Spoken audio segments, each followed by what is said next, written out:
Hi, I'm Cody Stewart, representing Corey Uchinati under Hanchi Patrick McCarthy. In today's KU Quick Tip, I'd like to talk about posture. In traditional karate, we often have a very vertical posture with our shoulders stacked directly above the hips, but this isn't always the most combatively effective posture. Standing completely vertically is the tipping point between falling forwards and falling backwards. That's why it's balanced. But I want to err towards forwards. I often tell my students to stand not like an upside down Y, but rather like a lambda. We'll look at Y in the context of driving forward and resisting an opponent's drive. Standing vertically will require a change in posture before I can drive forward effectively. Of course, I can drive when I'm standing vertically, but the tendency will be to leave the upper body behind.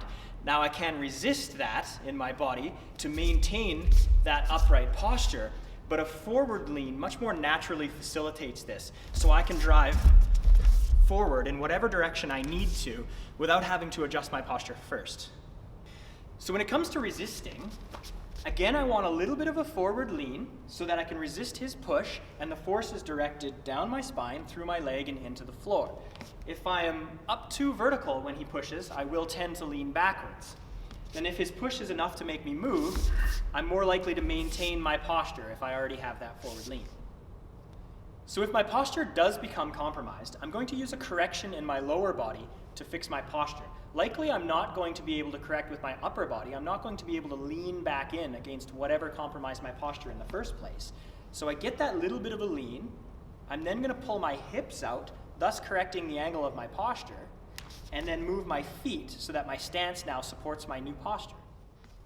So when I have to correct, I don't want to move my upper body first, trying to get that out, because that just exacerbates the problem. Also, I may not want to move my rear foot first. If my posture is only slightly compromised, it could be okay to step out the rear foot and fix my posture as I go. If I'm severely compromised, moving the rear foot again makes the problem worse. So what I'm going to do is, as I start to lean out a little bit, again, I'll move my hips out, which now weights this foot.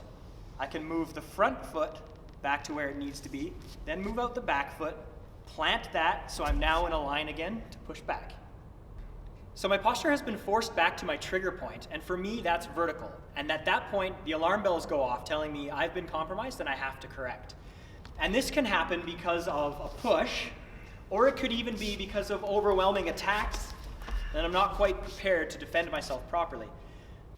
So moving a little quicker, once my posture is compromised, I pull out hips, feet quickly to support my posture again for a push.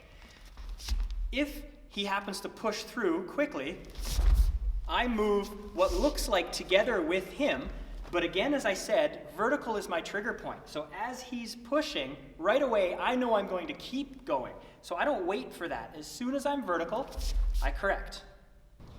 Keep it in your mind that the stance has to facilitate the posture.